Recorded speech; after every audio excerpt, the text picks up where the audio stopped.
أشهد أن لا إله إلا الله وحده لا شريك له وأشهد أن محمدا عبده ورسوله أما بعد فأعوذ بالله من الشيطان الرجيم بسم الله الرحمن الرحيم الحمد لله رب العالمين الرحمن الرحيم مالك يوم الدين إياك نعبد وإياك نستعين اهدنا الصراط المستقيم صراط الذين أنعمت عليهم غير المغضوب عليهم ولا الضالين. Все пророки приходили в мир для установления единобожия и наставляли свои народы к этому.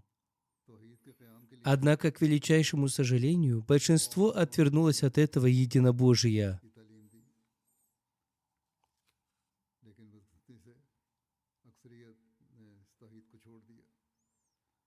Посланник Аллаха, мир ему и благословение Аллаха, также пришел с тем же посланием, чтобы продолжить это дело и запечатлеть дух истинного таухида, единобожия, в сердцах своих последователей.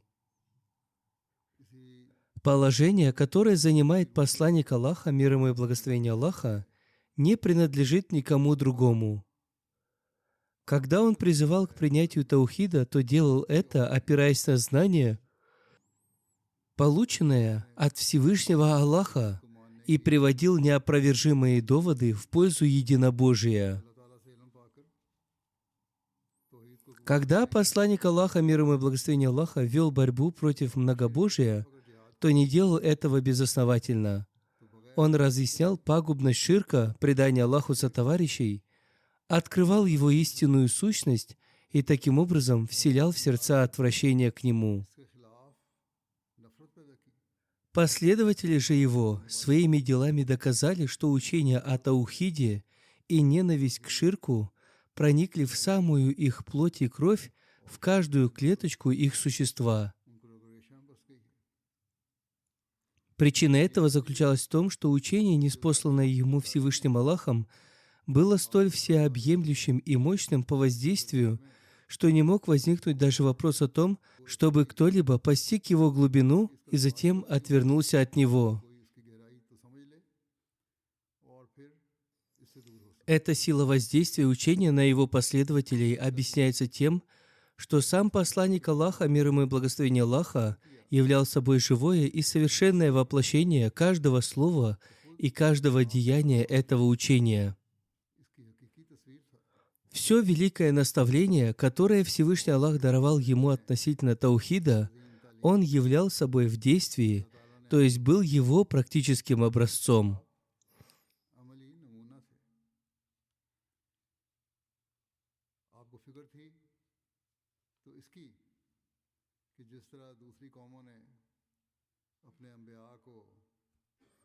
Его постоянно занимала тревога о том, чтобы среди мусульманской уммы не возник тот страшный грех, который постиг другие народы, чтобы они не сделали из него объект поклонения вместо Всевышнего Аллаха.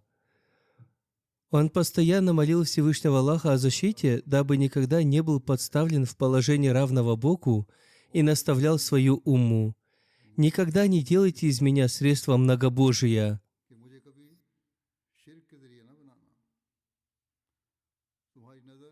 Пусть ваш взор никогда не устремляется ни к кому, кроме Всевышнего Аллаха. В своих предыдущих проповедях я говорил о его любви к Всевышнему Аллаху и его истинном поклонении.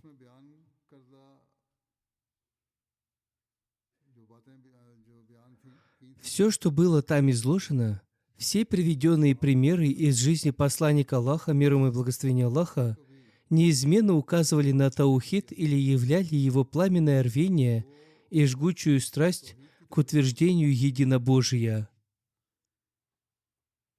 या इसमें आपके तौहीद के क़याम के लिए एक जोश नजर आता था। Это рвение отражает высочайшую степень его совершенства, которое Всевышний Аллах вложил в него с самого детства. Именно поэтому мы постигаем глубину этого совершенного, окончательного, божественного учения, которое Он, мир ему и благословение Аллаха, принес. आप पर अल्लाह ताला की उतरी हुई तालीम जो कामिल तालीम है, इससे भी हमें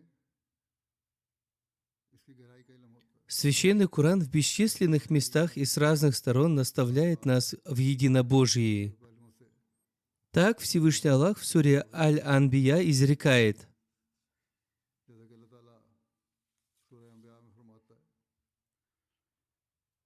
वमा अरसलना मिन क़ब्लिका मिन रसूलिन इल्ला नूही इलैहि अन्नहु ला इलाहा इल्ला अना फअबुदून। «И не посылали мы до тебя никакого посланника без того, чтобы мы не внушили ему откровение, что нет Бога, кроме меня, так поклоняйтесь же мне». मबूद नहीं, बस मेरी ही इबादत करो।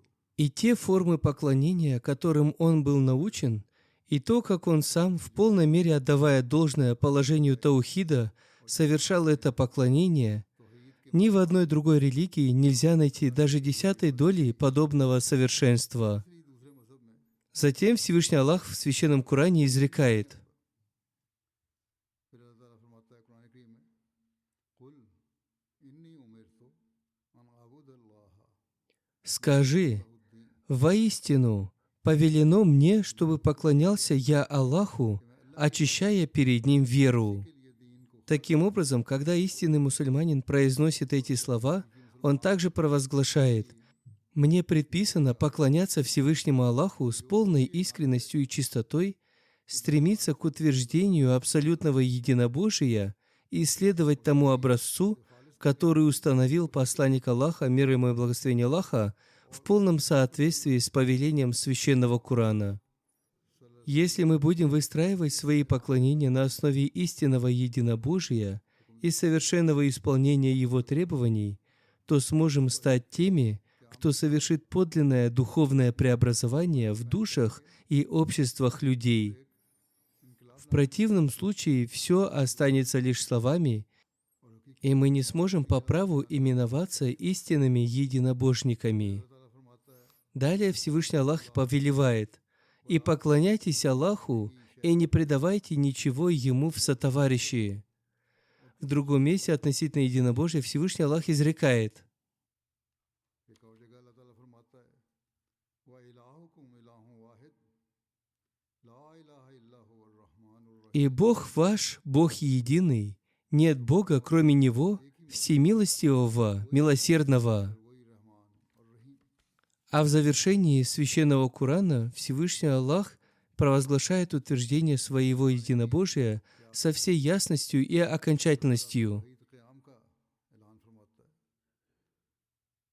कि कुल हु अल्लाहु अहद अल्लाहु समद लम यलिद व लम यूलद व लम यकुल लहु «Скажи, Он Аллах единый, Аллах ни в ком не нуждающийся, в котором нуждаются все.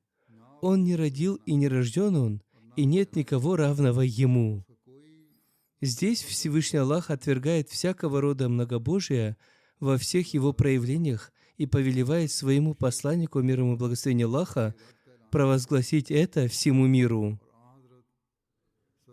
Поэтому и мы, будучи его последователями, обязаны возвещать этот истинный таухид, который провозглашен в этой суре и во многих других местах Священного Корана.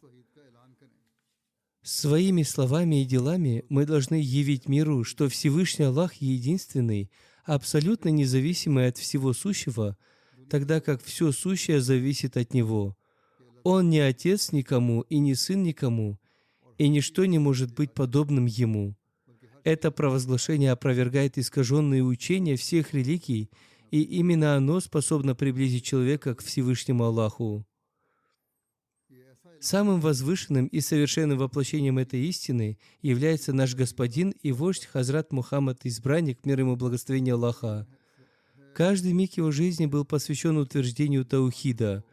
Более того, как я уже упоминал, еще с самого раннего детства Всевышний Аллах сам воспитывал его в духе истинного единобожия.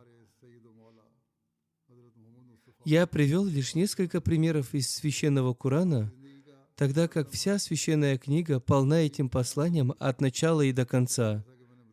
Теперь я приведу некоторые эпизоды из жизни посланника Аллаха, мир ему и благословения Аллаха, начиная с его детства, через период до провозглашения пророчества и на протяжении всей его жизни. Эпизоды, которые свидетельствуют о его неустанном стремлении, пламенной жажде и непрестанных усилиях по утверждению истинного единобожия.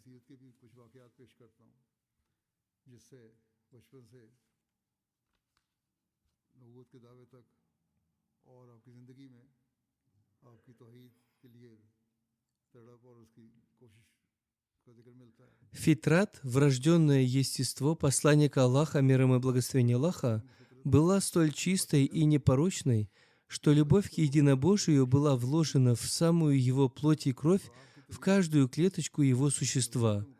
Еще до того, как ему был дарован статус пророчества, его натура испытывала глубокое отвращение к многобожию и поклонению идолам.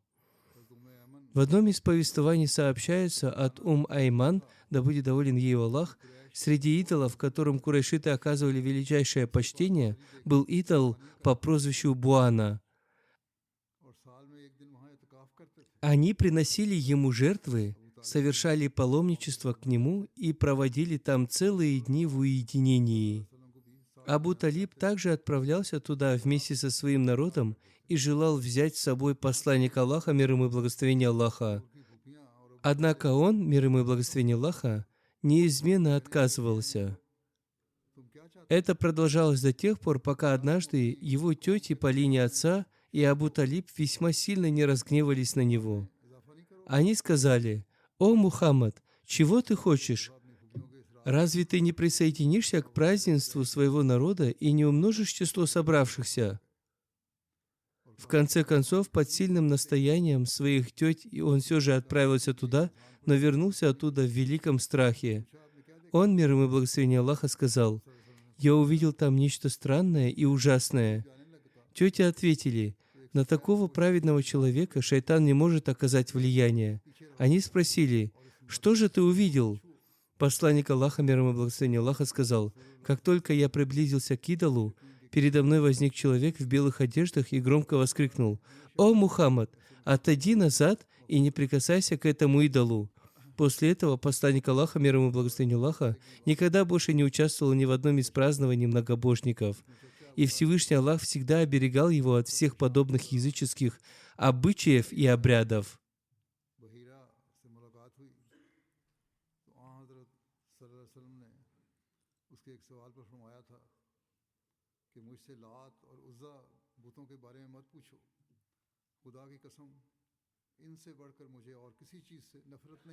Это произошло еще до того, как он объявил о своем пророчестве.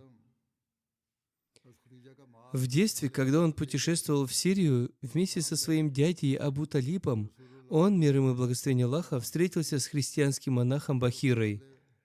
На один из вопросов монаха посланник Аллаха, мир ему и благословение Аллаха, ответил: «Не спрашивай меня о Лате и Узи, этих идолах. Клянусь Аллахом, нет ничего на свете, что вызывало бы во мне большую ненависть, чем они».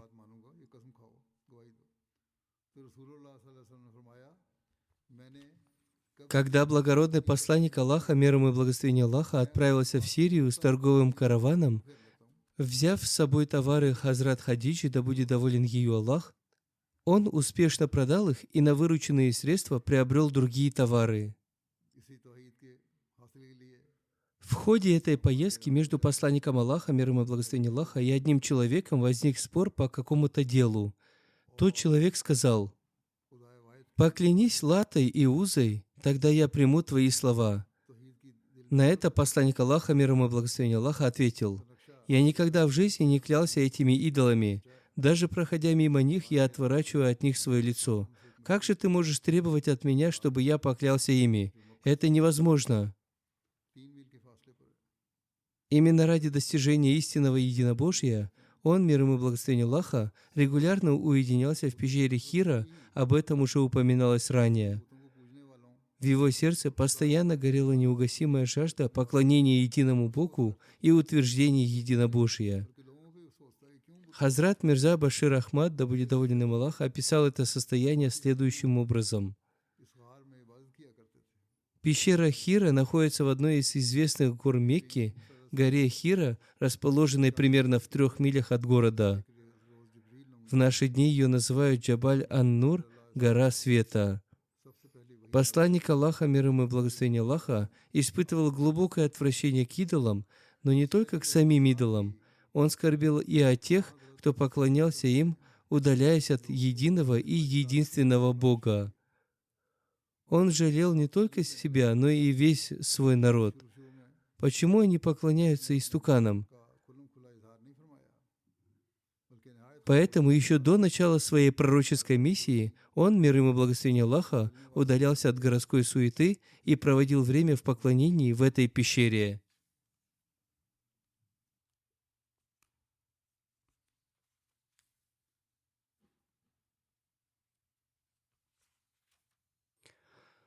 Когда благородному посланнику Аллаха, мир ему и благословение Аллаха, исполнилось 40 лет, к нему явился ангел Джибриль, и ему было ниспослано первое божественное откровение. Посредством этого откровения Всевышний Аллах возвел его в степень пророка. С этого самого первого откровения посланник Аллаха, мир ему и благословение Аллаха, начал призывать людей к единобожию и учить их отвержению многобожия. Однако на первых порах посланник Аллаха, мир ему и благословение Аллаха, не объявлял о своей миссии открыто и громогласно. Он, мир ему и благословение Аллаха, начал действовать с величайшей осторожностью и сдержанностью, ограничивая свое учение лишь кругом тех, кто встречался с ним лично и входил в его ближайшее окружение.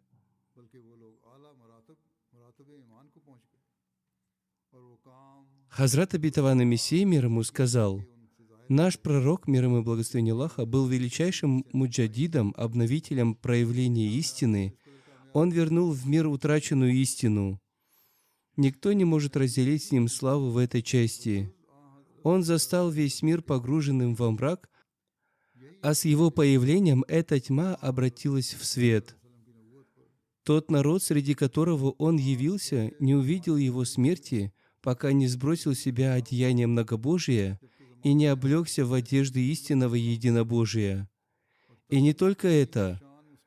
Люди эти достигли высочайших степеней веры, и они проявили такие деяния искренности, преданности и непоколебимого убеждения, что подобного им не найти ни в одной части света. Эта победа, и такая полная победа не была дарована никакому другому пророку, кроме посланника Аллаха, мир ему и благословение Аллаха. Это и есть величайшее доказательство его пророчества. Он был послан в эпоху, когда мир утопал в предельной тьме и по природе своей нуждался в великом реформаторе. А покинул он этот мир в такое время, когда сотни тысяч людей уже отвергли многобожие и идолопоклонство, приняв единобожие и прямой путь.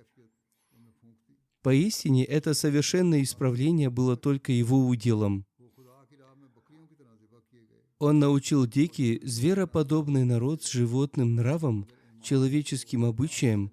Другими словами, он превратил зверей в людей, затем людей в просвещенных людей, а просвещенных людей в Божьих людей. Он вдохнул в них духовную жизнь, установил их связь с истинным Богом. Они шли на заклание ради Всевышнего Аллаха, подобно овцам.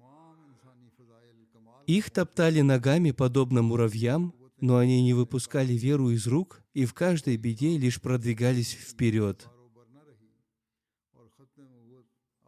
Таким образом, наш пророк, мир ему и благословение Аллаха, в отношении утверждения духовности был вторым Адамом, более того, истинным Адамом, через которого и под покровом которого все человеческие достоинства достигли совершенства, Все благие силы заняли свое надлежащее место, и ни одна ветвь человеческой природы не осталась бесплодной и без плода.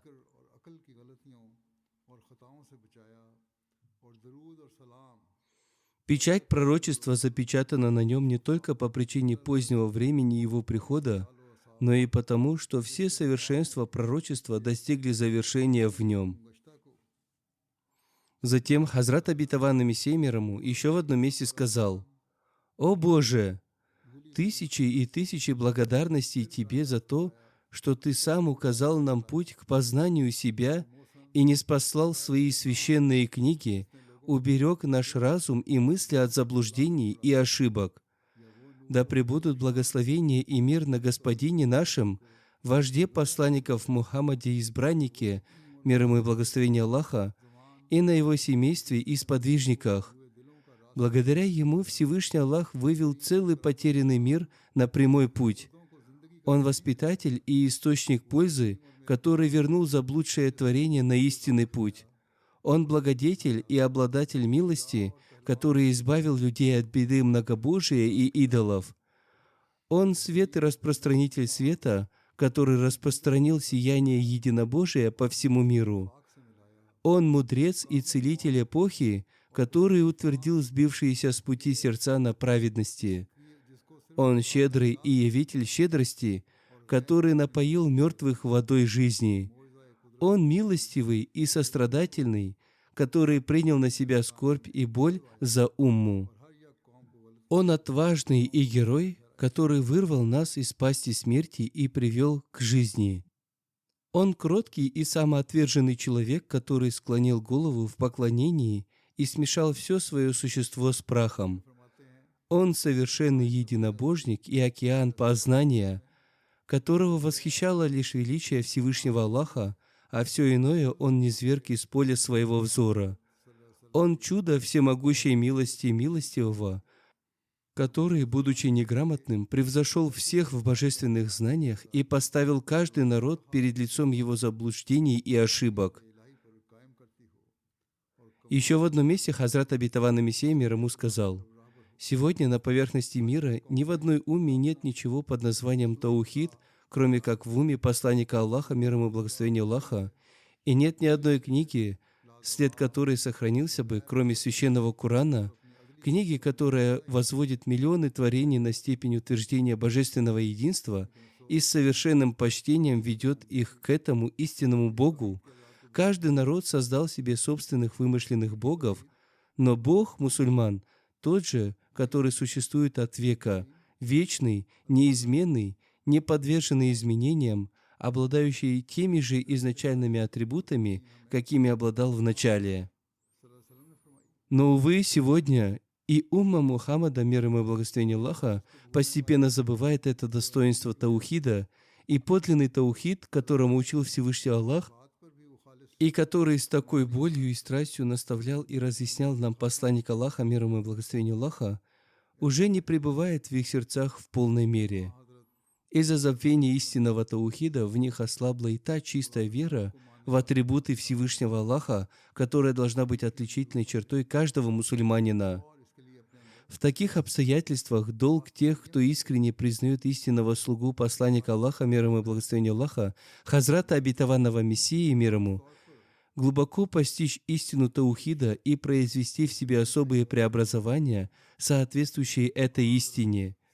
Этот священный месяц Рамадан – месяц особого поклонения. Именно в нем следует прилагать особые усилия к этому и непрестанно молить Всевышнего Аллаха о помощи в этом деле. Если мы заявляем о своей любви к посланнику Аллаха, мир ему и благословение Аллаха, то должны подражать тому, как он всю свою жизнь неустанно трудился ради утверждения единобожия, следуя повелению Всевышнего Аллаха, и даже переносил ради этого тяжкие испытания и лишения. Хазрат обетованный реформатор, да будет доволен им Аллах, в одном месте описал это так. В Священном Коране Всевышний Аллах повелевает своему посланнику, мир ему и благословение Аллаха: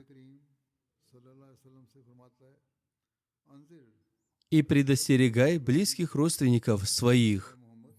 О Мухаммад, посланник Аллаха, мир ему и благословение Аллаха, Ты можешь предостерегать людей во всех уголках мира, но прежде всего предостереги своих близких, ибо у них по отношению к тебе двойное право, одно то же, что у всего остального человечества, ибо и они гибнут во тьме, второе то, что они твои родственники, и их отцы и деды когда-то проявляли к тебе доброту и милосердие. В английском языке есть известная пословица «Charity begins at home» – «Милостыня начинается с дома». Точно так же и проповедь, и наставления всегда должны начинаться с дома.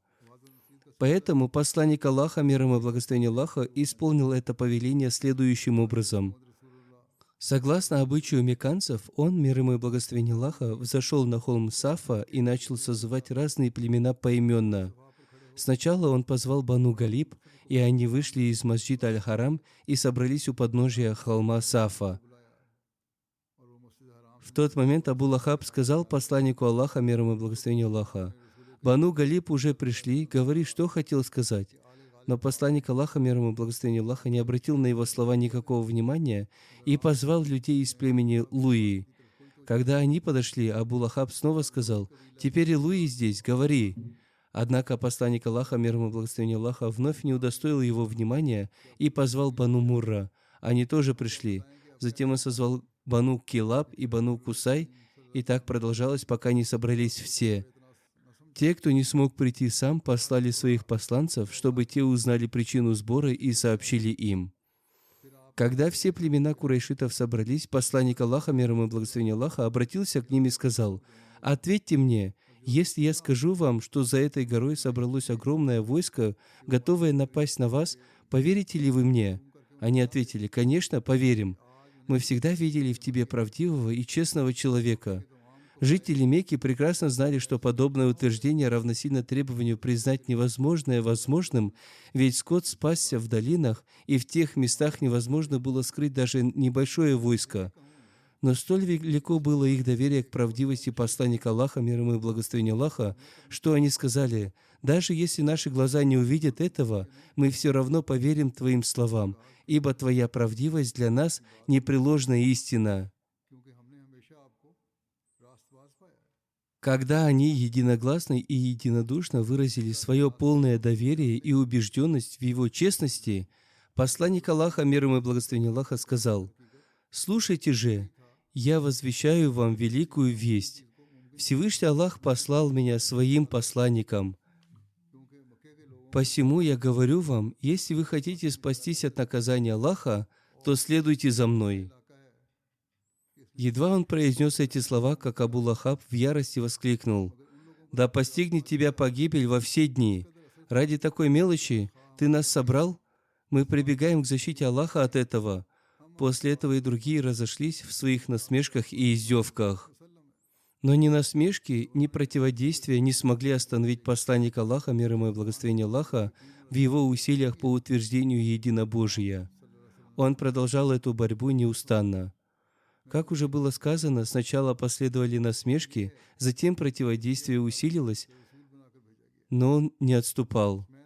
Хазрат Мирза Башир Ахмад, да будет доволен им Аллах, на основе исторических источников описал это так: чем величественнее была миссия, с которой пришел посланник Аллаха, мир ему и благословение Аллаха, тем более яростным должно было быть противодействие ему, ибо он был послан в эпоху, когда тьма достигла своего апогея, и было неизбежно, чтобы войска мрака, собрав всю свою крайнюю мощь, выступили против света при его появлении. Именно так и произошло. По сравнению со всеми предыдущими пророками, противостояние посланнику Аллаха, мир ему и благословение Аллаха, оказалось самым сильным и ожесточенным. Среди внешних причин этой вражды была и та, что курайшиты представляли собой народ, погрязший в идолопоклонстве в высшей степени. Любовь и почтение к идолам настолько глубоко укоренилось в их сердцах, что даже одно слово против них было для них невыносимо. Кааба, которая изначально была построена исключительно для поклонения Всевышнему Аллаху, была ими осквернена.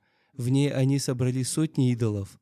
Все свои нужды, большие и малые, они обращали именно к этим истуканам. Когда же явился ислам, Его основополагающим принципом стал таухид, единобожие. Ясно и недвусмысленно было повелено: не склоняйте головы ни перед человеком, ни перед деревом, ни перед камнем, ни перед звездами и ничем иным подобным. Поклоняйтесь же Аллаху, который сотворил их. Склоняйтесь лишь перед тем, кто создал все эти вещи. Более того, идолы курайшитов в исламском откровении именовались уничижительными словами в их собственном понимании, и они были названы топливом для адского огня. Эти истины зажгли в телах и душах курайшитов пламя ярости. Они единодушно поднялись, чтобы стереть ислам с лица земли. Были и иные причины, но это одна из главных и определяющих.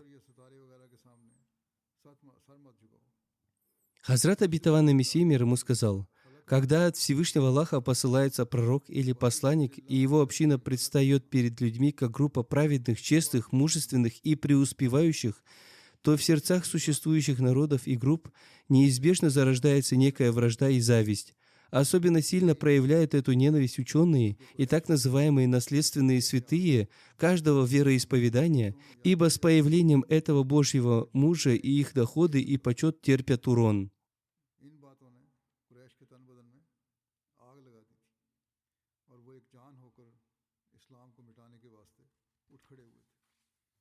Их ученики и последователи начинают выходить из-под их влияния, поскольку в этом человеке, посланном Всевышним Аллахом, они обретают все достоинства веры, нравственности и знания. Добрые и счастливые натуры оставляют своих прежних наставников и устремляются к этому Божьему мужу. Поэтому разумные и проницательные люди начинают понимать, что та честь, которую в виде ученого превосходства, благочестия и богобоязненности воздавали этим ученым, более не подобает им. Те почетные титулы «Звезда Уммы», «Солнце Уммы», «Шейх шейхов» и тому подобные уже не соответствуют их положению. По всем этим причинам разумные люди отворачиваются от них, ибо не желают губить свою веру. Те же, кто обладает счастливой природой и принимает истину, именно так и поступают. Поэтому неизбежно, что ученые и шейхи всегда испытывали зависть к пророкам и посланникам. Причина в том, что во времена Божьих пророков и посланников эти люди подвергаются полному разоблачению.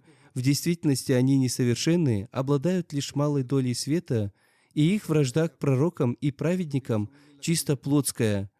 Полностью подчиняясь своему нафсу, страсти своей души, они вынашивают планы причинения вреда, а порой даже сами чувствуют в своих сердцах, что несправедливо причиняя страдания чистосердечному рабу Аллаха, они навлекают на себя гнев Божий. Их собственные поступки, постоянно совершаемые в противовес праведности, непрестанно обличают порочность их сердец.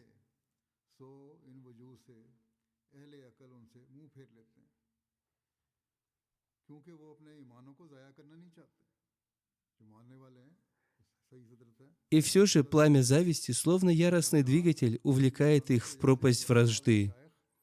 Именно эти причины в эпоху посланника Аллаха, мир ему и благословения Аллаха, лишили не только многобожников, но и ученых иудеев и христиан возможности принять истину. Напротив, они исполнились жестокой враждой, поэтому они замыслили стереть ислам с лица земли. Поскольку вначале мусульман было мало, их противники, движимые тем высокомерием, которые, естественно, укореняются в сердцах и умах тех групп людей, что считают себя превосходящими других в богатстве, числе, почете и положении, проявили к сподвижникам посланника Аллаха, мир ему и благословения Аллаха, крайнюю враждебность.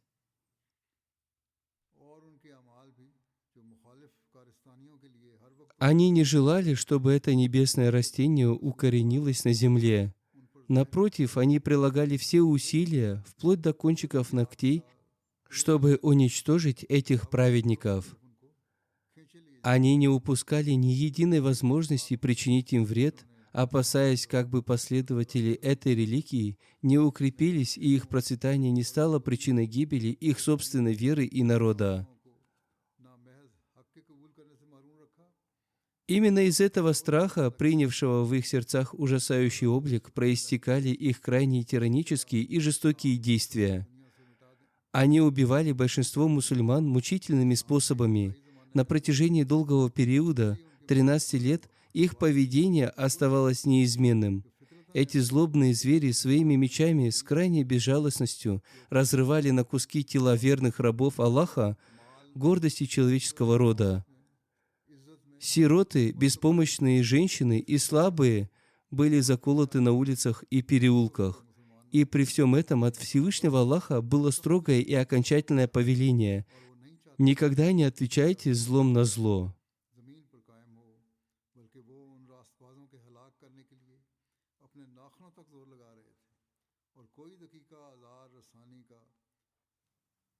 Избранные праведники именно так и поступали.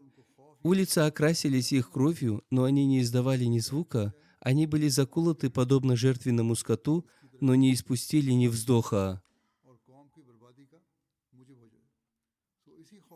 К сожалению, неверные Мекки не только пугали посланника Аллаха, мир ему и благословение Аллаха, но и предлагали ему всяческие соблазны и выгоды, лишь бы он прекратил распространять послание единобожия. Однако его ответ всегда был одним и тем же. Именно это и есть цель моей жизни – утвердить единобожие в мире. Именно для этого Всевышний Аллах послал меня. В этой связи Хазрат Обетованный Реформатор, да будет доволен им Аллах, в одном месте написал: когда противодействие усилилось, посланник Аллаха, мир ему и благословение Аллаха, и его сподвижники с еще большим упорством начали доносить жителям Мекки это божественное послание.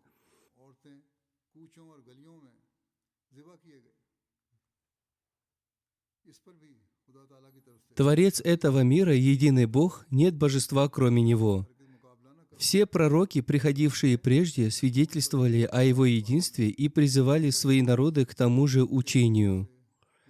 Веруйте в единого Бога, оставьте этих каменных идолов, они совершенно бесполезны и не обладают никакой силой. О жители Мекки! Разве вы не видите, когда перед ними кладут жертвы и приношения, и на них садится рой мух, они даже не в силах отогнать этих мух?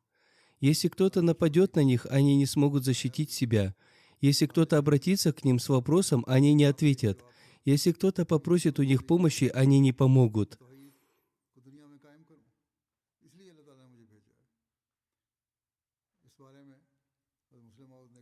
Но единый Бог исполняет нужды просящих, отвечает всепрощающим, помогает взывающим к Нему, побеждает своих врагов и возвышает своих поклоняющихся Ему рабов до высочайших степеней. От Него исходит свет, который озаряет сердца Его почитателей. Так почему же вы, оставляя такого Бога, склоняетесь перед безжизненными идолами и растрачиваете свою жизнь впустую? Разве вы не видите, что, отвергнув единобожие Аллаха, ваши мысли стали нечистыми, а сердца темными?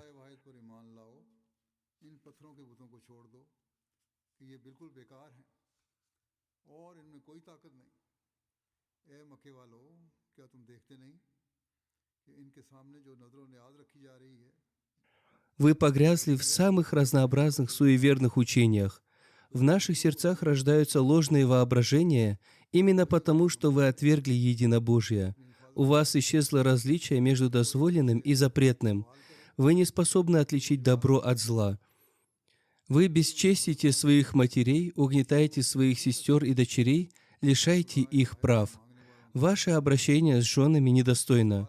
Вы посягаете на права сирот и дурно обращаетесь с вдовами. Вы притесняете бедных и слабых, отнимаете чужие права, чтобы возвысить себя.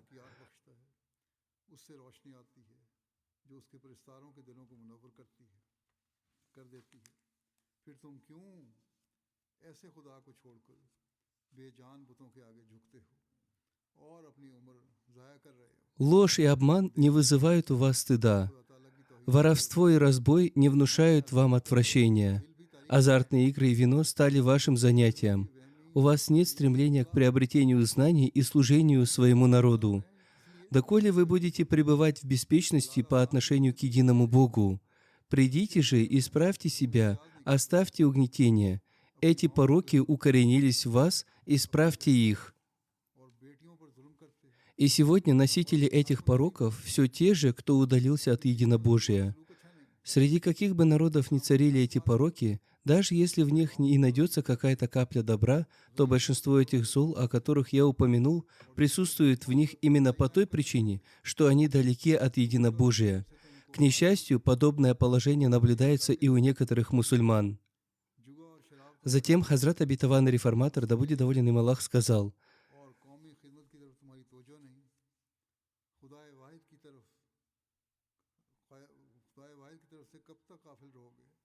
чтобы приблизиться к Всевышнему Аллаху, существует один путь. Отдавай каждому имеющему право его право. Это крайне важная вещь. Если Всевышний Аллах даровал вам богатство, расходуйте его на служение Родине и народу, на возвышение слабых и бедных. Уважайте женщин и полностью выполняйте их права. Сирот считайте доверенными вам от Аллаха и заботу о них высшей степенью благочестия.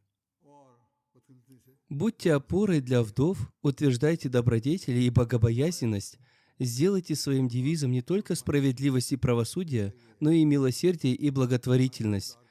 Не только справедливость, необходимо и милосердие, необходимо и благотворительность. Таково учение истинного верующего. Ваше пребывание в этом мире не должно пройти бесследно.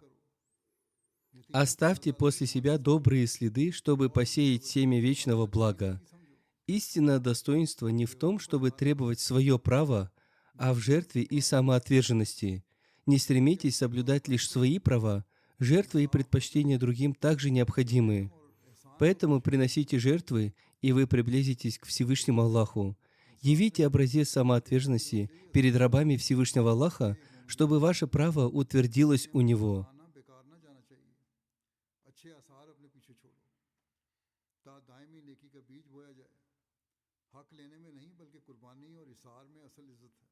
Это и есть те признаки, которые необходимы для утверждения истинного единобожия.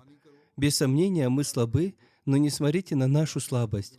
На небесах уже принято решение об установлении Царства истины. Теперь через Мухаммада, посланника Аллаха, миром и благословения Аллаха, будут установлены весы справедливости, будет воздвигнуто правление милосердия и правосудия, в котором никто не будет угнетен.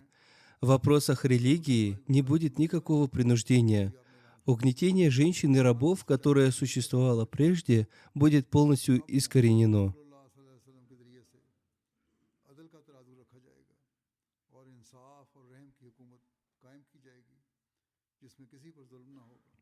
Вместо царства шайтана будет установлено царство единого Аллаха.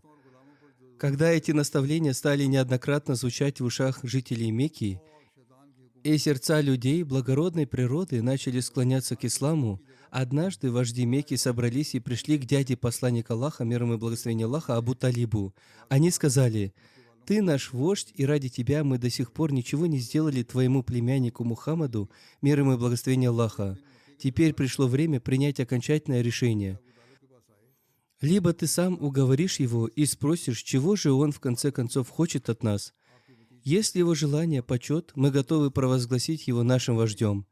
Если он жаждет богатства, каждый из нас готов отдать ему часть своего имущества.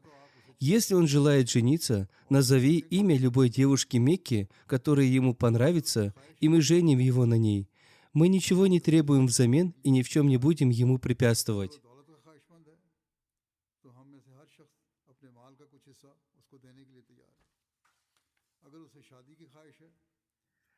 Мы просим лишь одного. Пусть он прекратит плохо отзываться о наших идолах. Пусть говорит, что Бог един, но пусть не говорит, что наши идолы плохи. Если он согласится хотя бы на это, между нами установится мир. Убеди его и склони принять наше предложение. В противном случае одно из двух. Либо ты откажешься от своего племянника, либо твой народ откажется от твоей власти и оставит тебя.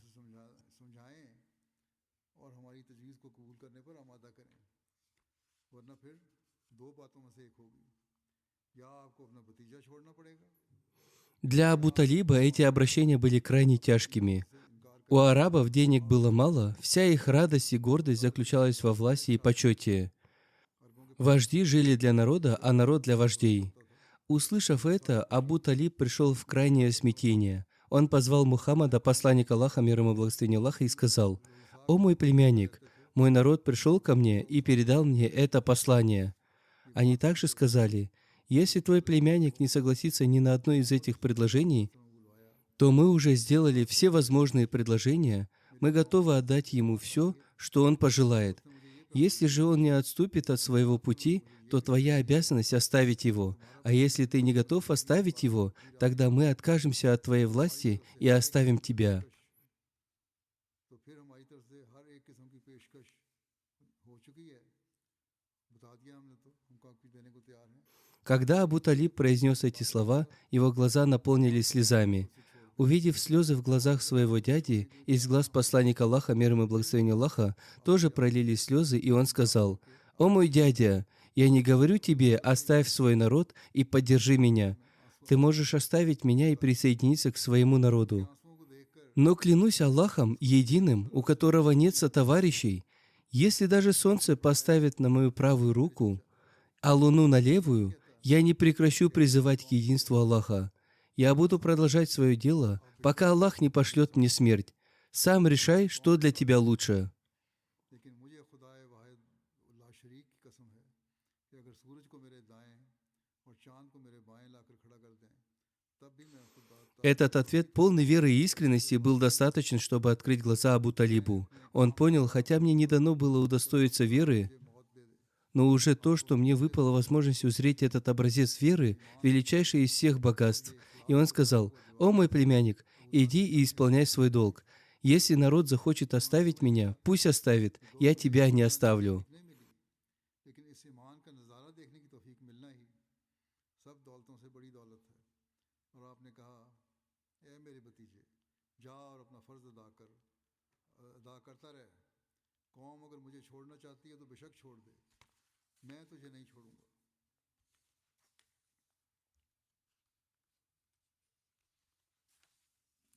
Одним словом, посланник Аллаха, мир ему и благословение Аллаха, ради утверждения единобожия потерпел от неверных Мекки всевозможные виды притеснений и жестокостей. И именно этот дух стойкости и терпения он вселил в своих сподвижников. Как писал Хазрат обетованный Мессия мир ему, они подставляли свои шеи под мечи, провозглашая «Ахад, Ахад, един, един», и таким образом переносили угнетения, жертвуя своими жизнями. Все те пороки у курайшитов, о которых только что было сказано, проистекали именно от их удаленности от единобожия и их многобожия. कुर्बान की कुफार मक्का की तमाम बुराइयां जिनका जिक्र भी हुआ है, И сегодня у тех народов и у тех людей, в которых сохраняются подобные пороки, причина та же – отдаление от единобожия. Поэтому наша задача в таких обстоятельствах непрестанно провозглашать единобожие, и куда бы мы ни несли это послание, там же проявлять ясное преобразование в своем духовном и нравственном состоянии. का ऐलान करते रहें। और जहां इस तौहीद के पैगाम को पहुंचाएं, वहां अपनी रूहानी Только тогда мы сможем по праву называться истинными приверженцами таухида и теми, кто следует повелению Всевышнего Аллаха. तौहीद के मानने वाले Пусть Всевышний Аллах одарит нас такой возможностью. Аминь. सकते हैं। अल्लाह ताला हमें इसकी तौफीक अता फरमाए।